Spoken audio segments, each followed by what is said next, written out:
प्रदेश में बिगड़ती कानून व्यवस्था पर सीएम सख्त, डीजीपी को दिया 3 दिन का अल्टीमेटम। 3 दिन के अंदर घटनाओं पर कार्रवाई करे पुलिस।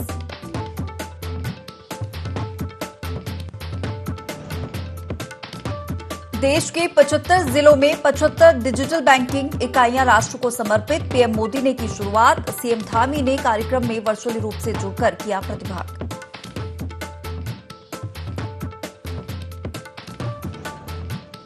केंद्रीय मंत्री धर्मेंद्र प्रधान की अध्यक्षता में शिक्षा विभाग, उच्च शिक्षा विभाग और कौशल विभाग की समीक्षा बैठक। मुख्यमंत्री धामी और शिक्षा मंत्री धन सिंह रावत बैठक में रहे मौजूद।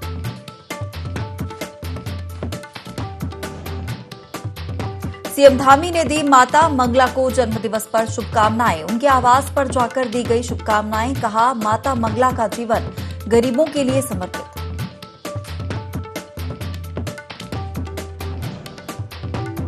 बागेश्वर कौसानी मार्ग पर सड़क दुर्घटना, 2 बाइक सवारों की मौके पर मौत। ओवरटेक करते समय बाइक हो गई थी अनियंत्रित।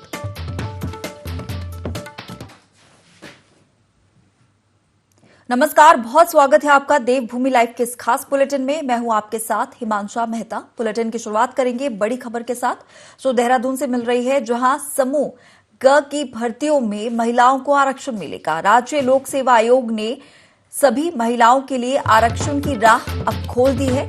पटवारी और लेखपाल की भर्ती से ये प्रक्रिया शुरू होगी। साथ ही केवल राज्य की मूल निवासी महिलाएं ही आवेदन कर सकेंगी। हाईकोर्ट के आदेश के तहत भर्ती में आरक्षण।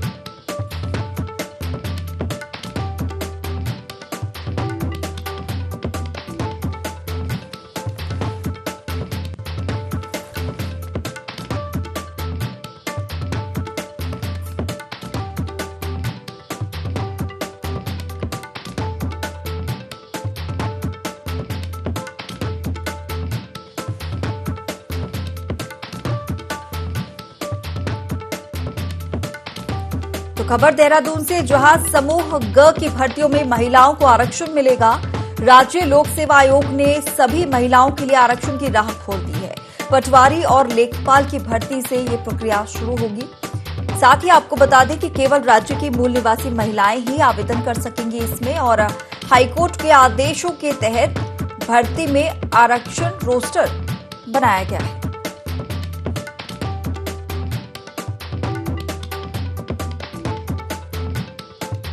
तो अब प्रदेश सरकार की ये पहल, जिसमें समूह ग की भर्तियों में महिलाओं को आरक्षण मिलेगा। राज्य लोक सेवा आयोग ने सभी महिलाओं के लिए आरक्षण की राह खोल दी है।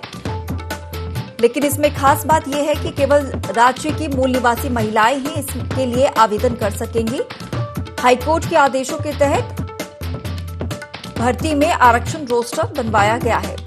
पटवारी और लेखपाल की भर्ती से ये प्रक्रिया शुरू होगी।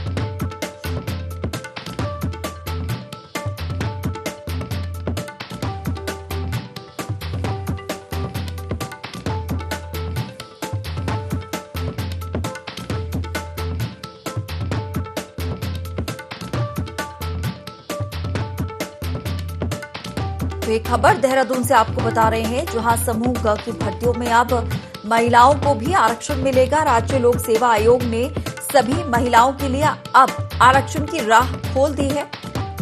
साथ ही इसमें वही महिलाएं आवेदन कर सकेंगी जो केवल राज्य की मूल निवासी महिलाएं हैं। हाईकोर्ट के आदेशों के तहत भर्ती में आरक्षण रोस्टर बनवाया गया है। पटवारी और लेखपाल की भर्ती से ये प्रक्रिया शुरू होगी।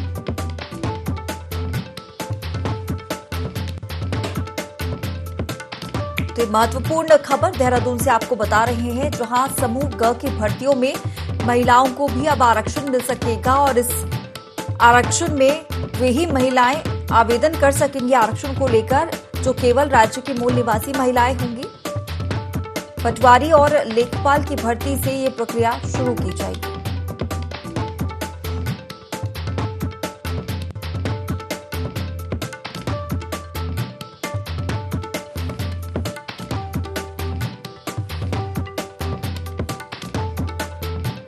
खबर देहरादून से आपको बता रहे हैं, जहां समूह ग की भर्तियों में महिलाओं को आरक्षण मिलेगा। राज्य लोक सेवा आयोग ने सभी महिलाओं के लिए आरक्षण की राह खोल दी है। साथ ही आपको बता दें कि पटवारी और लेखपाल की भर्ती से ये प्रक्रिया शुरू होगी। केवल राज्य की मूल निवासी महिलाएं ही इस आरक्षण को लेकर, भर्ती में आरक्षण को लेकर आवेदन कर सकेंगी।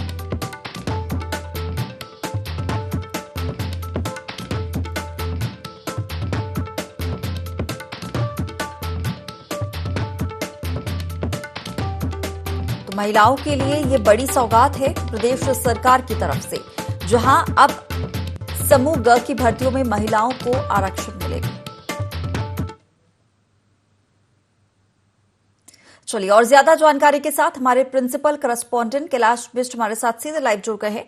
कैलाश, अब प्रदेश सरकार ने महिलाओं के लिए ये पहल की है, उनके लिए सौगात कही जा सकती है कि समूह ग की भर्तियों में अब महिलाओं को आरक्षण दिया जाएगा। हालांकि इसमें एक बात ये ऐड की गई है, जोड़ी गई है कि जो सिर्फ राज्य की मूल निवासी महिलाएं हैं वो ही इसके लिए, प्रक्रिया के लिए आवेदन कर पाएंगी।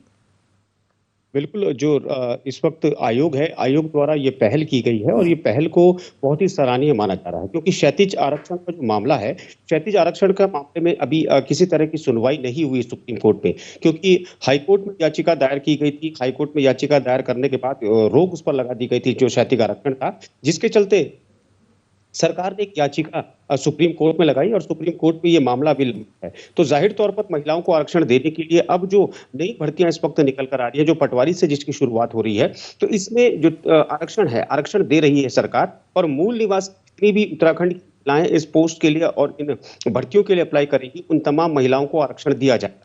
और यहाँ पर जो क्राइटेरिया है, उस क्राइटेरिया के तहत ही यहाँ पर आरक्षण दिया जाएगा। और सबसे बड़ी बात यह है कि यहाँ पर जो अलग अलग कैटेगरीज हैं, अगर जनरल है, जनरल के लिए अलग आरक्षण है, यहाँ पर ओबीसी है, ओबीसी के लिए अलग है, एससी एसटी के लिए अलग अलग आरक्षण जो भी निर्धारित है, उसी आरक्षण के तहत तमाम महिलाओं को आरक्षण दिया जाएगा। लेकिन हाँ, इससे कहीं ना कहीं जो महिलाएं हैं, महिलाओं को एक बहुत बड़ी राहत यहाँ पर मिलने जा रही है। और जाहिर तौर पर अगर आरक्षण मिलता है तो ज्यादा से ज्यादा जो महिलाएं हैं उनको इन भर्तियों में सीधे सीधे जगह मिल सकती है। लेकिन सबसे पहले लिखित परीक्षा का आयोजन किया जाएगा, जिसकी तमाम जितने भी अभ्यर्थी जो महिलाएं होंगी उनको तैयारी करनी होगी, और उसके बाद आरक्षण की प्रक्रिया है, उसके बाद ही आरक्षण उस पर लागू होगा। जी बिल्कुल कैलाश, और ऐसी कई महिलाएं जो हमेशा से पटवारी और लेखपाल के लिए आवेदन करना चाहती थी और उनमें परीक्षा देकर इस पद पर आना चाहती थी, अब उनके लिए ये राह कहीं ना कहीं आसान हो गई है।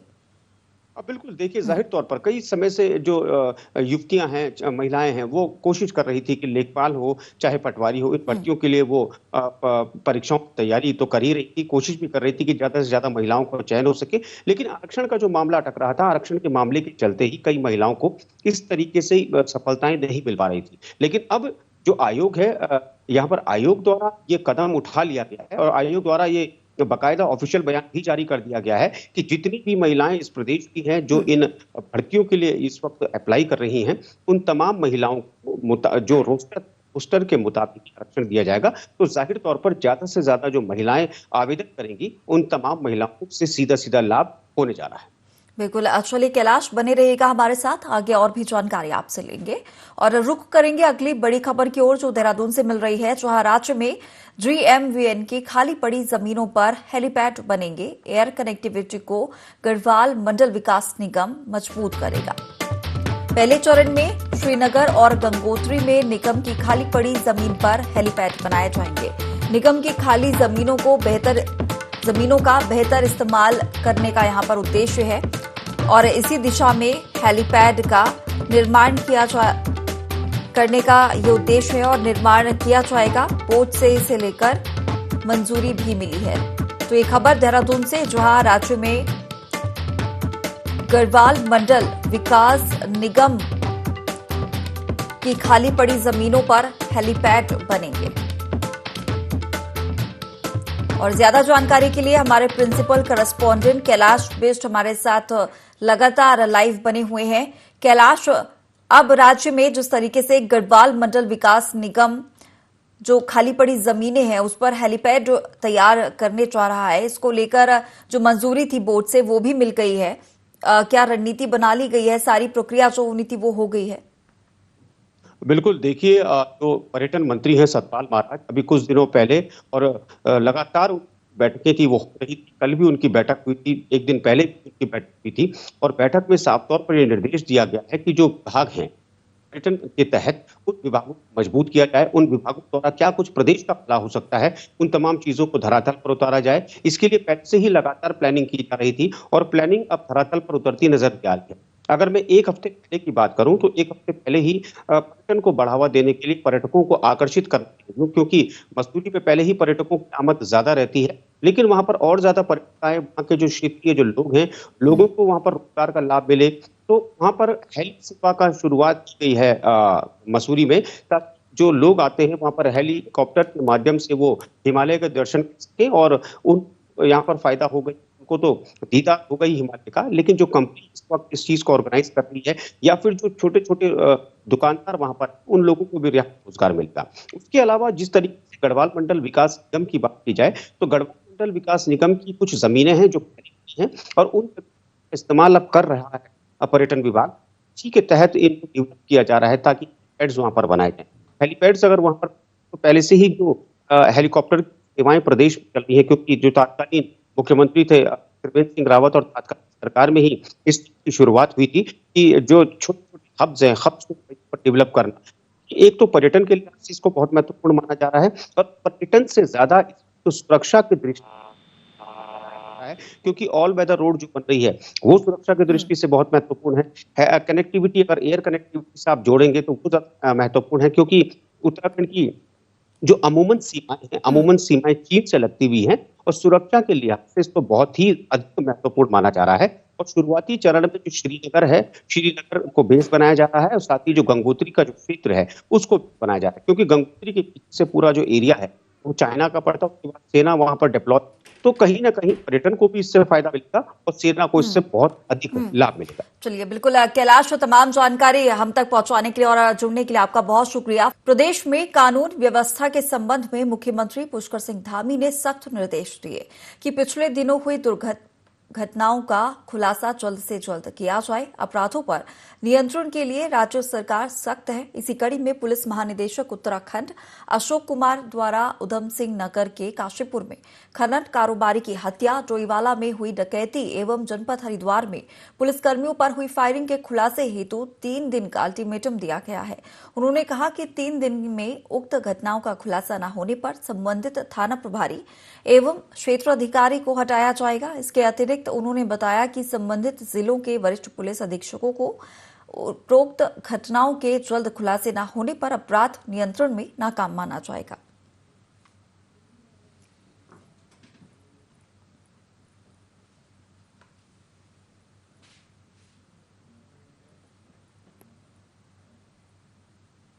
मुख्यमंत्री पुष्कर सिंह धामी ने हंस फाउंडेशन की प्रमुख माता मंगला को उनके आवास पर जाकर उन्हें जन्मदिवस की शुभकामनाएं दी और उनकी दीर्घायु की कामना की। मुख्यमंत्री ने कहा कि माता मंगला का जीवन गरीबों की निस्वार्थ सेवा में समर्पित है। माता मंगला और भोले महाराज समाज सेवा की भारतीय संस्कृति की महान परंपरा को आगे बढ़ा रहे हैं।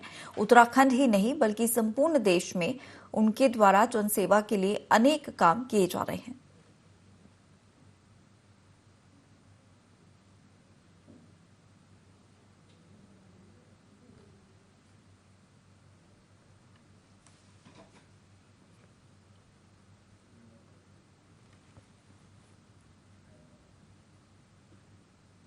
हरिद्वार जिले के लढौरा कस्बे में वाल्मीकि शोभा यात्रा निकालने को लेकर समाज और प्रशासन के बीच अब तनाव बढ़ गया है। जहां प्रशासन ने धारा 144 लगा दी, वहीं भारी मात्रा में पुलिस बल तैनात कर दिया। रुड़की विजयनाथ शुक्ला ने बताया कि वाल्मीकि समाज बिना अनुमति शोभा यात्रा निकालने की तैयारी कर रहा था। उन्होंने बताया कि कस्बे में कोई भी नई परंपरा शुरू नहीं की जा सकती, जबकि समाज के लोग शोभा यात्रा निकालने पर अड़े हुए हैं।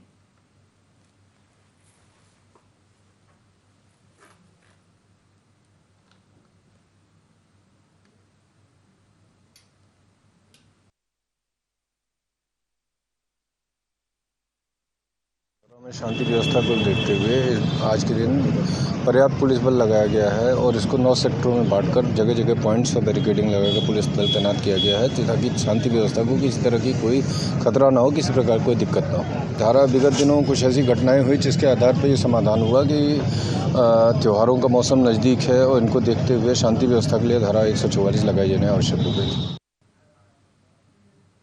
केंद्रीय शिक्षा मंत्री धर्मेंद्र प्रधान ने शैक्षणिक सत्र 2022-23 के लिए राष्ट्रीय शिक्षा नीति 2020 का शुभारंभ किया। शिक्षा नीति का शुभारंभ कार्यक्रम सीएम हाउस के मुख्य सेवक सदन में हुआ। इस मौके पर सीएम पुष्कर सिंह धामी, उच्च शिक्षा मंत्री डॉक्टर धन सिंह रावत मौजूद रहे।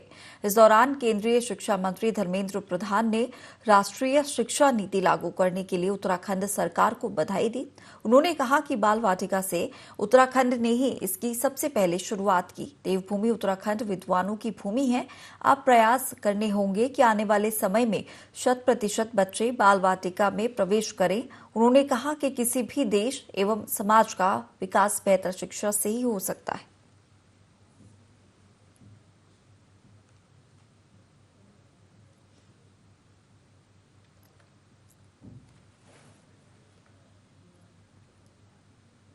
हरिद्वार रेलवे स्टेशन अधीक्षक को आतंकी संगठन से धमकी भरा पत्र मिलने के बाद धार्मिक स्थलों और रेलवे स्टेशनों की सुरक्षा बढ़ा दी गई है।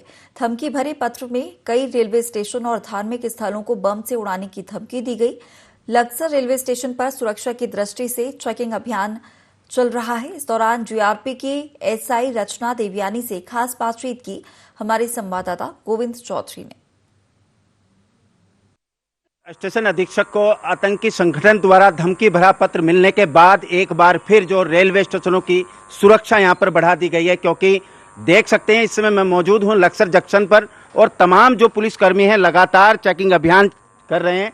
लगातार जो संदिग्ध लोगों से पूछताछ जारी है, ट्रेनों में जो चेकिंग अभियान यहाँ जारी है। लेकिन सबसे बड़ी बात है कि आतंकी संगठन का ये धमकी भरा जो पत्र है वो हिंदी में लिखा हुआ। तमाम जानकारी के लिए इस समय मेरे साथ मौजूद हैं एसआई रचना, उनसे बात करेंगे। मैडम, सबसे पहले तो IND24 में आपका बहुत बहुत स्वागत है। नमस्कार। किस तरह से देखते हैं जिस तरह से धमकी भरा पत्र आतंकी संगठन जिसमें जिक्र किया गया है मोहम्मद जैश, उसके संगठन आतंकी का नाम भी इसमें सामने आया है, किस नजरिए से देखते हैं जिस तरह से अब सघन चेकिंग अभियान जारी है? देखिए, पत्र जो भी मिला है धमकी भरा है और इसे हम बिल्कुल भी हल्के में नहीं ले रहे हैं। हमारे उच्चाधिकारीगण द्वारा जो भी हमें दिशा निर्देश दिए गए हैं हम उनका पालन कर रहे हैं। साथ ही जो यहाँ पे प्लेटफॉर्म पे जो यात्री यहाँ पे आपको दिखाई दे रहे होंगे, हम समय समय पर इनको भी अवेयर कर रहे हैं कि ये अपने सामान को सुरक्षित अपने पास संभाल के रखें और जो भी संदिग्ध वस्तु आदि जो भी सामान वैसा दिखाई देता है उसकी तुरंत हमें रिपोर्ट करें। और साथ में हमारी गश्त जो भी ड्यूटियों पे मौजूद हैं वो लगातार चेकिंग में हमारा साथ दे रहे हैं। मैडम, इससे पहले भी एक धमकी भरा पत्र जो है रेलवे रुड़की स्टेशन अधीक्षक को मिला था, लेकिन अब की बार जो हरिद्वार के स्टेशन अधीक्षक को मिला, क्योंकि वो पहले उर्दू भाषा में लिखा हुआ था, अब की बार हिंदी भाषा में। क्या मानते हैं कि कुछ गुमराह या शरारती तत्वों का इसमें कुछ हो सकता है? इस संबंध में देखिए जांच चल रही है। जांच से जो भी निष्कर्ष निकलेगा उसी के बाद आपको ये पता चल पाएगा। मैडम, हर जगह देखिए कहीं उत्तर प्रदेश के भी ऐसे स्टेशन हैं और उत्तराखंड के भी ऐसे हैं, तमाम जो धार्मिक स्थल है उनको भी यहाँ जिक्र किया गया है कि आने वाली जो 28 अक्टूबर है उसमें जो है बम से उड़ाने की जो धमकी दी गई है। तो किस नज़रिए से देखते हैं कि लगातार जो चेकिंग अभियान है कहीं ना कहीं यात्रियों को भी खासी परेशानी का सामना करना पड़ रहा होगा, किस तरह से एहतियात के तौर पर देखते हैं? यात्रियों को इस विषय में हम जागरूक कर रहे हैं और जो भी इस तरह की जो भी ये धमकी है ये सही है नहीं है इसका तो बाद जांच के बाद ही पता चलेगा, लेकिन हम पूरी तरह से अवेयर हैं। क्या मैडम इससे यात्रियों को भी खासी परेशानी का सामना करना पड़ा, क्योंकि लगातार सघन चेकिंग अभियान जारी है ट्रेनों में भी कहीं ना कहीं, क्या यात्रियों को कुछ असुविधा हो रही है? नहीं, अभी तक तो हमारे संज्ञान में ऐसा कुछ आया नहीं है, ना ही हमारे पास कोई ऐसी रिपोर्ट आई है। देखिए, इस समय मैं मौजूद हूं लक्सर रेलवे जंक्शन पर, तो तमाम जो पुलिस अधिकारी हैं, पुलिसकर्मी हैं, लगातार अपनी चेकिंग अभियान लगातार जारी रख रहे हैं। संदिग्ध लोगों से पूछताछ जारी है।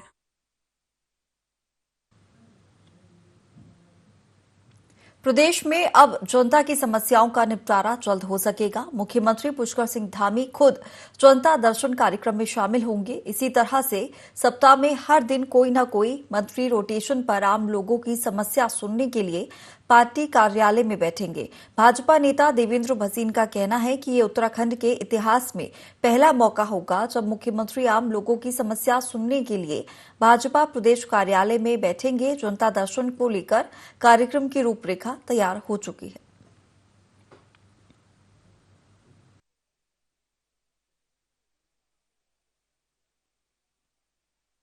माननीय मुख्यमंत्री जी जनता के साथ सीधे संवाद में लगातार बने हुए हैं और उसी क्रम में भारतीय जनता पार्टी के प्रदेश कार्यालय में वे माह में एक बार समय देंगे और यहाँ कार्यकर्ताओं से भी और जो लोग यहाँ पर आएंगे उनसे भी संवाद करेंगे, उनकी समस्याओं का भी निदान करेंगे। तो ये उनकी जो एक कार्यशैली है कि लोगों से सीधा मिलना, कार्यकर्ताओं से सीधा मिलना, उसी का अपने आप में परिणाम है। इसका कार्यक्रम का जो स्वरूप है हमारे प्रदेश के माननीय अध्यक्ष श्री महेंद्र भट्ट जी उसको अंतिम रूप दे रहे हैं और उसकी शीघ्र ही घोषणा कर दी जाए। उत्तराखंड में कांग्रेस ने राज्य की कानून व्यवस्था पर सवाल उठाए हैं। कांग्रेस के प्रदेश अध्यक्ष करण माहरा ने पुलिस के सीनियर अधिकारियों के इस्तीफे की मांग की है। उन्होंने कहा कि बिगड़ती कानून व्यवस्था को लेकर सीएम को बड़े कदम उठाने चाहिए। योग्य और ईमानदार अधिकारियों को जिम्मेदारी मिलनी चाहिए। करण माहरा ने कहा कि कांग्रेस कार्यकर्ताओं पर बेवजह मुकदमे दर्ज हो रहे हैं। पुलिस भेदभाव के साथ काम कर रही है।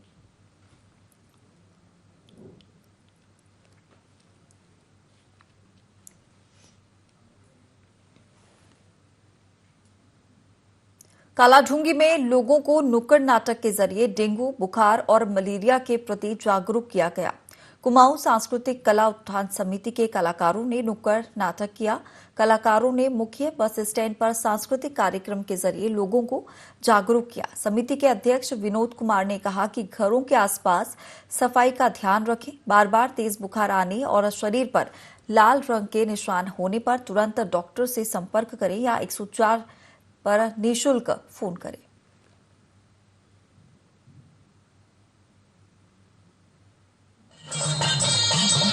खिड़की मां भैरोली, खिड़की मां भैरोली, छुट्टियों लो बटवाटा चैरोली नरो।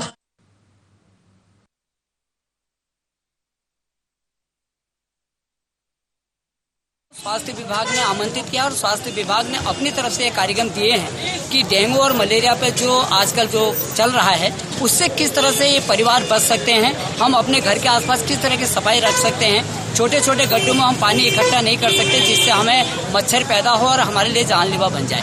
वैसे इसमें मच्छर के जो कारण है उससे लोग डेंगू या मलेरिया से घबराएं नहीं, परंतु उसमें आप 104 नंबर में डायल करके आप स्वास्थ्य विभाग से बात कर सकते हैं और स्वास्थ्य विभाग आपको तत्काल उसमें सुविधा बताएगी। चलिए फिलहाल इस बुलेटिन में इतना ही। आप बने रहिए IND 24 के साथ।